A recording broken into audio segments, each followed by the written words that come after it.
ಶಾಸಕ ಎಚ್.ಡಿ. ರೇವಣ್ಣಗೆ ಷರತ್ತುಬದ್ಧ ಜಾಮೀನು ಮಂಜೂರಾಗಿದೆ. ಹೊಳೆನರಸೀಪುರ ಲೈಂಗಿಕ ದೌರ್ಜನ್ಯ ಆರೋಪದ ಪ್ರಕರಣಕ್ಕೆ ಸಂಬಂಧಪಟ್ಟಂತೆ ಎಚ್.ಡಿ. ರೇವಣ್ಣಗೆ ಬಿಗ್ ರಿಲೀಫ್ ಇದು. 5 ಲಕ್ಷ ರೂಪಾಯಿಗಳ ಬಾಂಡು, ಇಬ್ಬರ ಶ್ಯೂರಿಟಿಗೆ ಸೂಚನೆಯನ್ನ ಕೊಡಲಾಗಿದೆ. ರೇವಣ್ಣ ಸಲ್ಲಿಸಿದ್ದಂತಹ ಜಾಮೀನು ಮಾನ್ಯ ಮಾಡಿರೋದು ಕೋರ್ಟ್. ಜಾಮೀನು ಅರ್ಜಿಯನ್ನ ಬೆಂಗಳೂರಿನ 42ನೇ ಎಸಿಎಂಎಂ ಕೋರ್ಟ್ನಿಂದ ಜಾಮೀನು ಮಂಜೂರಾಗಿದೆ. ಈಗಾಗಲೇ ಕಿಡ್ನಾಪ್ ಕೇಸಲ್ಲಿ ಕೆಆರ್ ನಗರದ ಕಿಡ್ನಾಪ್ ಕೇಸಲ್ಲಿ ಬೇಲ್ ಪಡ್ಕೊಂಡಿದ್ದಾರೆ. ಜನಪ್ರತಿನಿಧಿಗಳ ವಿಶೇಷ ಕೋರ್ಟ್ 13ನೇ ತಾರೀಕು ಬೇಲ್ ಕೂಡ ಮಂಜೂರು ಮಾಡಿತು. ಅದಾದ್ಮೇಲೆ ಈ ಕೇಸ್ ಬಂದು ಲೈಂಗಿಕ ದೌರ್ಜನ್ಯದ ಕೇಸು. ಹೊಳೆನರಸೀಪುರ ಪೊಲೀಸ್ ಠಾಣೆಯಲ್ಲಿ ದಾಖಲಾಗಿದ್ದಂತಹ ಲೈಂಗಿಕ ದೌರ್ಜನ್ಯದ ಕೇಸ್ಗೆ ಸಂಬಂಧಪಟ್ಟಂತೆ ಈಗ ರೇವಣ್ಣಗೆ ದೊಡ್ಡ ಮಟ್ಟದಲ್ಲಿ ರಿಲೀಫ್ ಸಿಕ್ಕಿದೆ. ಶಾಸಕ ಎಚ್.ಡಿ. ರೇವಣ್ಣಗೆ ಷರತ್ತುಬದ್ಧ ಜಾಮೀನನ್ನ ಮಂಜೂರು ಮಾಡಿರೋದು ನೋಡಿ. ಮತ್ತೊಂದು ಕಡೆ ಜಾಮೀನು ಅರ್ಜಿಯ ಸಂಬಂಧ ವಾದ ಕೇಳೋದಕ್ಕೆ ಎಸ್ಐಟಿ ಕೂಡ ಮನವಿ. ಆದ್ರೆ ಇದು ಬೇಲಬಲ್ ಸೆಕ್ಷನ್ ಅಂತ ನ್ಯಾಯಾಧೀಶರು ಹೇಳಿದ್ದಾರೆ. ಹೀಗಾಗಿ ಜಾಮೀನನ್ನ ಮಂಜೂರು ಮಾಡಿದ್ದೇನೆ. ನ್ಯಾಯಮೂರ್ತಿ ಪ್ರೀತ್ ಜೆ ಮಹತ್ವದ ಆದೇಶ ನೋಡಿ. ವಾದ ಪ್ರತಿವಾದಗಳನ್ನ ಆಲಿಸಿ ರೇವಣ್ಣಂಗೆ ಬಿಗ್ ರಿಲೀಫ್ ಇದು. ಬೆಂಗಳೂರಿನ 42ನೇ ಎಸಿಎಂಎಂ ಕೋರ್ಟ್ನಿಂದ ಷರತ್ತುಬದ್ಧ ಜಾಮೀನನ್ನ ಮಂಜೂರು ಮಾಡಲಾಗಿದೆ. ಒಂದು ಕಡೆ ಕಿಡ್ನಾಪ್ ಕೇಸ್ಗೆ ಸಂಬಂಧಪಟ್ಟಂತೆ 3 ದಿನಗಳ ಕಾಲ ಎಸ್ಐಟಿ ವಶ, ಅದಾದ ಮೇಲೆ 7 ದಿನಗಳ ಕಾಲ ನ್ಯಾಯಾಂಗ ಬಂಧನ. 13ನೇ ತಾರೀಕು ಷರತ್ತುಬದ್ಧ ಜಾಮೀನು ಸಿಗುತ್ತೆ ಒಂದು ಕೇಸಲ್ಲಿ. ಅದು ಕೆಆರ್ ನಗರದ ಕಿಡ್ನಾಪ್ ಕೇಸು, ಮಹಿಳೆಯನ್ನ ಕಿಡ್ನಾಪ್ ಮಾಡಿದಂತ ಕೇಸ್ಗೆ ಸಂಬಂಧಪಟ್ಟಂತೆ. ಅದೆಲ್ಲ ಆದ್ಮೇಲೆ ಈ ಕೇಸ್ ಬಂದು ಹೊಳೆನರಸೀಪುರ ಸ್ಟೇಷನ್ ನಲ್ಲಿ ಲೈಂಗಿಕ ದೌರ್ಜನ್ಯ ಆಗಿದೆ ಅಂತ ಹೇಳಿ ಇಬ್ರು ಮಹಿಳೆಯರು. ಇದು ಈ ಕೇಸಲ್ಲಿ ರೇವಣ್ಣ ಬಂದು A2, ಪ್ರಜ್ವಲ್ ರೇವಣ್ಣ ಬಂದು A1 ಲೈಂಗಿಕ ದೌರ್ಜನ್ಯದ ಕೇಸಲ್ಲಿ. ಈ ಕೇಸ್ಗೆ ಸಂಬಂಧಪಟ್ಟಂತೆ ಜಾಮೀನು ಅರ್ಜಿಯನ್ನ ಸಲ್ಲಿಸಿದ್ರು ಮಾಜಿ ಸಚಿವ ಎಚ್.ಡಿ. ರೇವಣ್ಣ.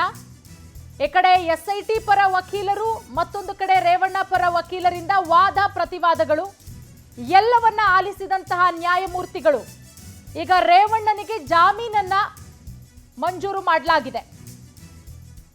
ದೊಡ್ಡ ಮಟ್ಟದ ರಿಲೀಫ್ ಇದು. ರೇವಣ್ಣ ಅವರಿಗೆ ಢವಢವ ಶುರುವಾಗಿತ್ತು, ಎಲ್ಲಿ ಈ ಕೇಸಲ್ಲಿ ಮತ್ತೊಮ್ಮೆ ನಾನು ತಗ್ಲಾಕೊಂಡ್ಬಿಡ್ತೀನೋ ಅಂತ. ಯಾಕಂದ್ರೆ ಕಿಡ್ನಾಪ್ ಕೇಸಲ್ಲಿ ಈಗಾಗಲೇ ಪರಪ್ಪನಹಾರ ಜೈಲಿಗೆ ಹೋಗಿ ವಾಪಸ್ ಬಂದಿದ್ದಾರೆ. ಬಂದಾದ್ಮೇಲೆ ಟೆಂಪಲ್ ರನ್ ಅನ್ನ ಶುರು ಮಾಡ್ತಾ ಇದ್ದಾರೆ.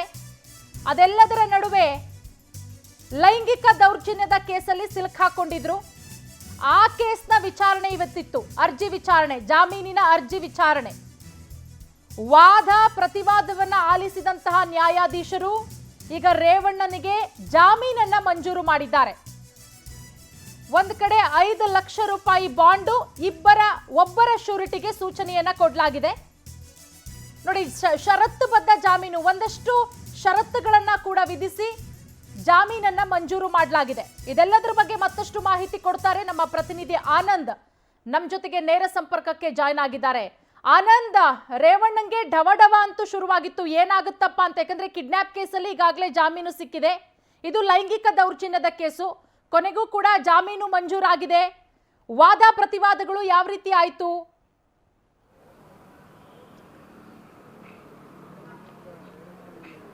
ಪೂರ್ಣಿಮಾ, ಪ್ರಮುಖವಾಗಿ ಹೊಳೆನರಸೀಪುರದಲ್ಲಿ ದಾಖಲಾಗಿರತಕ್ಕಂಥ ರೇಪ್ ಕೇಸ್ ಪ್ರಕರಣಕ್ಕೆ ಸಂಬಂಧಪಟ್ಟಂತೆ ಇವತ್ತು ನ್ಯಾಯಾಲಯ ಎಚ್.ಡಿ. ರೇವಣ್ಣ ಅವರಿಗೆ ಬಿಗ್ ರಿಲೀಫ್ ಅನ್ನು ಕೊಟ್ಟಿರತಕ್ಕಂಥದ್ದು. ಷರತ್ತುಬದ್ಧವಾಗಿ ಈ ಕೇಸ್ನಲ್ಲೂ ಕೂಡ ಅವರಿಗೆ ಜಾಮೀನನ್ನು ಮಂಜೂರು ಮಾಡಲಾಗಿದೆ. ಪ್ರಮುಖವಾಗಿ 5 ಲಕ್ಷ ಶ್ಯೂರಿಟಿಯನ್ನು, 5 ಲಕ್ಷ ಬಾಂಡನ್ನು, ಜೊತೆಗೆ ಒಬ್ಬರ ಒಂದು ಶ್ಯೂರಿಟಿಯನ್ನು ಇಡಬೇಕು ಅಂತ ಸೂಚನೆಯನ್ನು ಕೊಟ್ಟಿರ್ತಕ್ಕಂಥದ್ದು.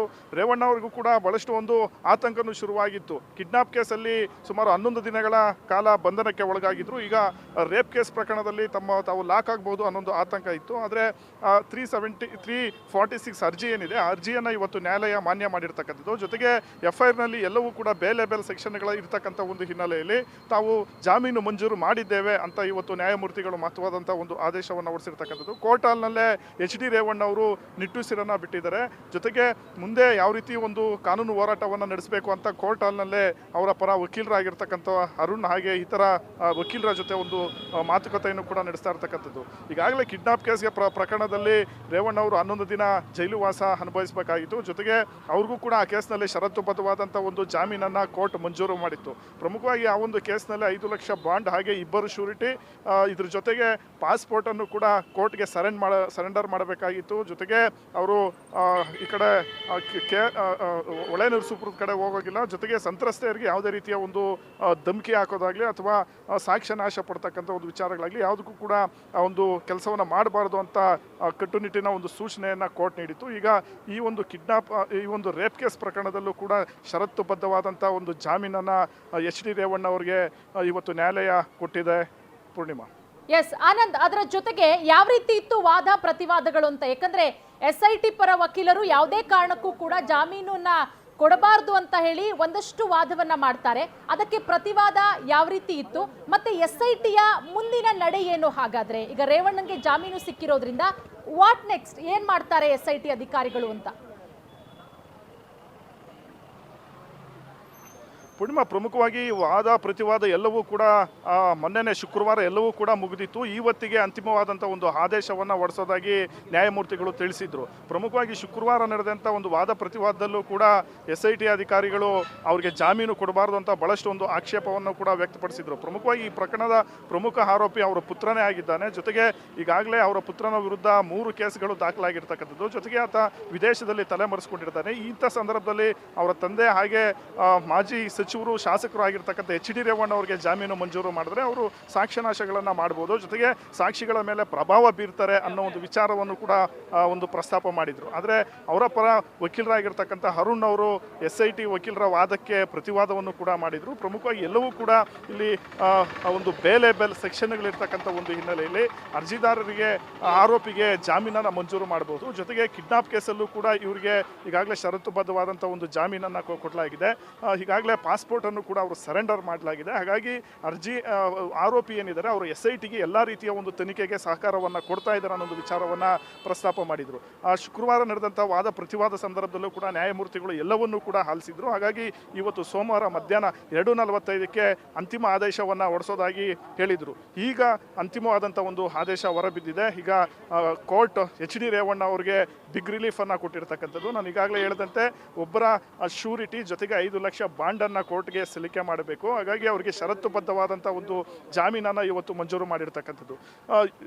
SIT ಅಧಿಕಾರಿಗಳು ಕೂಡ ರೇವಣ್ಣ ಅವರ ಈ ಒಂದು ಆದೇಶದ ವಿರುದ್ಧ ಹೈಕೋರ್ಟ್ ಮೆಟ್ಟಿಲು ಹೋಗ್ತಕ್ಕಂಥ ಒಂದು ಸಾಧ್ಯತೆಯೂ ಕೂಡ ಇದೆ. ಇವರಿಗೆ ಜಾಮೀನನ್ನು ಮಂಜೂರು ಮಾಡಿರ್ತಕ್ಕಂಥ ವಿಚಾರವನ್ನು ಕೋರ್ಟ್ನಲ್ಲೂ ಕೂಡ ಪ್ರಶ್ನೆ ಮಾಡ್ತಕ್ಕಂಥ ಒಂದು ಸಾಧ್ಯತೆ ಇದೆ. ಈಗಾಗಲೇ ಪ್ರೊಫೆಸರ್ ರವಿಕುಮಾರ್ ವರ್ಮಾ ಏನಿದ್ದಾರೆ ಇವರನ್ನು ಈಗಾಗಲೇ ಹೈಕೋರ್ಟ್ನ ಒಂದು SIT ಪರ SPP ಆಗಿ ಸರ್ಕಾರನೂ ಕೂಡ ನೇಮಕ ಮಾಡೋದಕ್ಕೆ ತೀರ್ಮಾನವನ್ನು ಮಾಡ್ಕೊಂಡಿರ್ತಕ್ಕಂಥದ್ದು. ಹಾಗಾಗಿ ಈ ಒಂದು ಜಾಮೀನು ವಿಚಾರವನ್ನು ಪ್ರಶ್ನೆ ಮಾಡಿ ಮುಂದೆ ಹೈಕೋರ್ಟ್ನಲ್ಲಿ SIT ಅಧಿಕಾರಿಗಳು ಒಂದು ಅರ್ಜಿಯನ್ನು ಹಾಕ್ತಕ್ಕಂಥ ಅಥವಾ ಆಕ್ಷೇಪಣೆಯನ್ನು ಸಲ್ಲಿಸ್ತಕ್ಕಂಥ ಒಂದು ಸಾಧ್ಯತೆಯೂ ಕೂಡ ಇದೆ.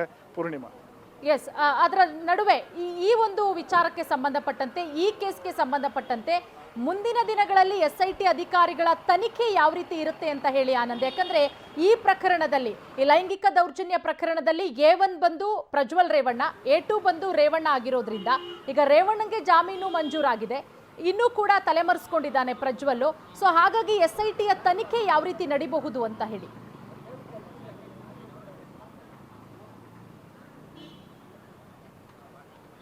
ಪೂರ್ಣಿಮಾ, ಈಗಾಗಲೇ ಸಂತ್ರಸ್ತೆಯರೇನಿದ್ದಾರೆ ಅವರನ್ನು ಸಂಪರ್ಕ ಮಾಡ್ತಕ್ಕಂಥ ಒಂದು ಪ್ರಯತ್ನಗಳನ್ನು ಕೂಡ SIT ತಂಡಗಳು ಮಾಡ್ತಾ ಇರ್ತಕ್ಕಂಥದ್ದು. ಈಗಾಗಲೇ ಸುಮಾರು ಒಂದು 10ಕ್ಕೂ ಹೆಚ್ಚು ಸಂತ್ರಸ್ತೆಯರನ್ನು ಸಂಪರ್ಕ ಮಾಡಿ ಅವರಿಂದ ಒಂದು ಹೇಳಿಕೆಗಳನ್ನು ಪಡೆದುಕೊಳ್ತಕ್ಕಂಥ ಒಂದು ಕೆಲಸವನ್ನು ಈಗಾಗಲೇ SIT ಅಧಿಕಾರಿಗಳು ಮಾಡಿರ್ತಕ್ಕಂಥದ್ದು. ಆ ಪೈಕಿ 3-4 ಸಂತ್ರಸ್ತರ ಅಷ್ಟೇ ಅವರು ಬಂದು ಒಂದು SIT ಮುಂದೆ ತಮ್ಮ ಹೇಳಿಕೆಗಳನ್ನು ದಾಖಲು ಮಾಡಿರ್ತಕ್ಕಂಥದ್ದು. ಜೊತೆಗೆ SIT ತನಿಖೆಗೂ ಕೂಡ ಸಹಕಾರವನ್ನು ಕೊಟ್ಟಿರ್ತಕ್ಕಂಥದ್ದು. ಆದರೆ ಬಹುತೇಕ ಸಂತ್ರಸ್ತೆಯರೇನಿದ್ದಾರೆ ಇವ್ರು ಯಾರು ಕೂಡ ಮಾನ ಮರ್ಯಾದೆ ಹಾಗೆ ಗೌರವಕ್ಕೆ ಅಂಜಿ ಯಾರು ಕೂಡ ಹೊರಗಡೆ ಬರ್ತಾ ಇಲ್ಲ. SIT ಅಧಿಕಾರಿಗಳ ಒಂದು ತನಿಖೆಗೂ ಕೂಡ ಸ್ಪಂದನೆಯನ್ನ ಕೊಡ್ತಾ ಇಲ್ಲ. ಹೀಗಾಗಿ ಪ್ರಮುಖವಾಗಿ ಏನು FIR ದಾಖಲಾಗಿದೆ, ಮೊದಲು ಪ್ರಜ್ವಲ್ ರೇವಣ್ಣ ಅವರನ್ನ ರಾಜ್ಯಕ್ಕೆ ಕರೆತರ್ತಕ್ಕಂಥ ಅಥವಾ ಅವರನ್ನ ಬಂಧನ ಮಾಡ್ತಕ್ಕಂಥ ಒಂದು ಕೆಲಸವನ್ನ SIT ಅಧಿಕಾರಿಗಳು ಮಾಡೋದಕ್ಕೆ ಮುಂದಾಗಿರ್ತಕ್ಕಂಥದ್ದು. ಹಾಗೆ ಲೈನ್ ಅಲ್ಲೇ ಇರಿ ಆನಂದ್. ನೋಡಿ, SIT ಪರ ವಾದ ಮಾಡೋದಕ್ಕೆ ಮತ್ತೊಬ್ಬ SPP ಯನ್ನ ನೇಮಕ ಮಾಡಲಾಗಿದೆ. ಪ್ರೊಫೆಸರ್ ರವಿವರ್ಮ ಕುಮಾರ್ ಅವರನ್ನ ರಾಜ್ಯ ಸರ್ಕಾರ ಈಗ ನೇಮಕ ಮಾಡಿರೋದು. ರೇವಣ್ಣ ಕೇಸ್ ಸಂಬಂಧ ಹೈಕೋರ್ಟ್ ಅಲ್ಲಿ ವಾದಿಸಲು ಈಗ ನೇಮಕವನ್ನ ಮಾಡಲಾಗಿದೆ. ಈಗ ಹೈಕೋರ್ಟ್ಗೆ ಹೋಗುತ್ತೆ SIT ಪರ ರವಿವರ್ಮ ಕುಮಾರ್ ಅವರನ್ನ ವಾದ ಮಾಡೋದಕ್ಕೆ ರಾಜ್ಯ ಸರ್ಕಾರ ನೇಮಕ ಮಾಡಿರೋದು. ಇವತ್ತು 42ನೇ ಎಸಿಎಂಎಂ ಕೋರ್ಟ್ ಅಲ್ಲಿ ರೇವಣ್ಣ ಅವರಿಗೆ ಲೈಂಗಿಕ ದೌರ್ಜನ್ಯ ಕೇಸಲ್ಲಿ ಜಾಮೀನು ಮಂಜೂರಾಗಿದೆ. ಇದನ್ನ ಪ್ರಶ್ನೆ ಮಾಡಿ ಈಗ ಎಸ್ಐಟಿ ಹೈಕೋರ್ಟ್ ಮೊರೆ ಹೋಗುತ್ತೆ.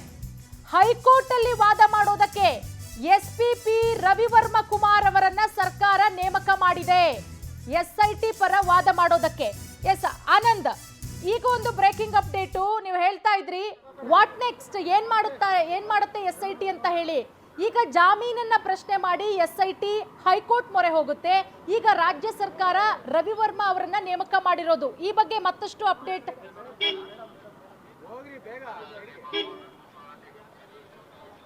ಪೂರ್ಣಿಮಾ, ಪ್ರಮುಖವಾಗಿ ರೇವಣ್ಣ ಅವರಿಗೆ ಜಾಮೀನು ಮಂಜೂರು ಮಾಡಿರ್ತಕ್ಕಂಥ ವಿಚಾರವನ್ನು ಪ್ರಶ್ನೆ ಮಾಡಿ SIT ತಂಡ ಹೈಕೋರ್ಟ್ ಮೆಟ್ಟಿಲೇರೋದಕ್ಕೂ ಕೂಡ ತೀರ್ಮಾನವನ್ನು ಮಾಡ್ಕೊಂಡಿರ್ತಕ್ಕಂಥದ್ದು. ಈಗಾಗಲೇ ರಾಜ್ಯ ಸರ್ಕಾರವು ಕೂಡ ಹೈಕೋರ್ಟ್ SPP ಆಗಿ ರವಿವರ್ಮ ಕುಮಾರ್ ಅವರನ್ನು ಪ್ರಮುಖವಾಗಿ ನೇಮಕ ಮಾಡಿ ಆದೇಶವನ್ನು ಮಾಡಿರ್ತಕ್ಕಂಥದ್ದು. ಪ್ರೊಫೆಸರ್ ರವಿವರ್ಮ ಕುಮಾರ್ ಇವರು ಹಿಜಾಬ್ ಕೇಸಲ್ಲೂ ಕೂಡ ಸರ್ಕಾರದ ಪರವಾಗಿ ವಾದವನ್ನು ಮಂಡನೆ ಮಾಡಿದ್ರು ಅನ್ನೋದು ಇಲ್ಲಿ ಪ್ರಮುಖವಾದಂಥ ಒಂದು ವಿಚಾರ. ಜೊತೆಗೆ ಸರ್ಕಾರದ ಒಂದು AG ಆಗಿ ಅಡ್ವೊಕೇಟ್ ಜನರಲ್ ಆಗಿ ಕೂಡ ಇವರು ಹಿಂದೆ ಕೆಲಸ ಮಾಡಿರ್ತಕ್ಕಂಥದ್ದು. ಹಾಗಾಗಿ ಹಿರಿಯ ವಕೀಲ ರವಿವರ್ಮ ಕುಮಾರ್ ಅವರನ್ನ ಇವತ್ತು ಹೈಕೋರ್ಟ್ನ SPP ಆಗಿ ರಾಜ್ಯ ಸರ್ಕಾರ ನೇಮಕ ಮಾಡಿದೆ. ಈ ವಿಚಾರ ಬಹಳಷ್ಟು ಒಂದು ಗಂಭೀರ ಆಗಿರ್ತಕ್ಕಂಥ ಒಂದು ಹಿನ್ನೆಲೆಯಲ್ಲಿ, ಜೊತೆಗೆ ಬಹಳಷ್ಟು ಒಂದು ಸಂತ್ರಸ್ತೆಯರಿಗೆ ಒಂದು ನ್ಯಾಯವನ್ನು ಕೊಡಿಸಬೇಕು ಅಂತ ಈಗಾಗಲೇ ರಾಜ್ಯ ಸರ್ಕಾರ CM ಸಿದ್ದರಾಮಯ್ಯನವರು ಕೂಡ ಬಹಳಷ್ಟು ಒಂದು ಹೇಳಿಕೆಗಳನ್ನು ಕೂಡ ಕೊಟ್ಟಿದ್ದಾರೆ.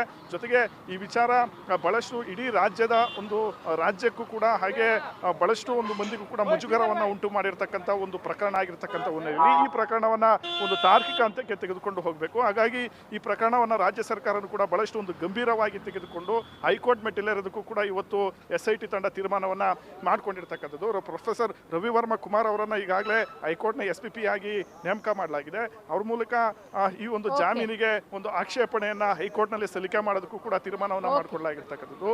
ಜೊತೆಗೆ HD ರೇವಣ್ಣ ವಿರುದ್ಧನೂ ಕೂಡ ಈಗಾಗಲೇ SIT ಅಧಿಕಾರಿಗಳೇನಿದ್ದಾರೆ ಇವರು ಸಂತ್ರಸ್ತೆಯ ಒಂದು ಹೇಳಿಕೆಗಳನ್ನು ಕೂಡ ದಾಖಲು ಮಾಡಿಕೊಂಡಿರ್ತಕ್ಕಂಥದ್ದು. ಹಾಗಾಗಿ ಇಂಥ ಒಂದು ಗಂಭೀರ ಪ್ರಕರಣದಲ್ಲಿ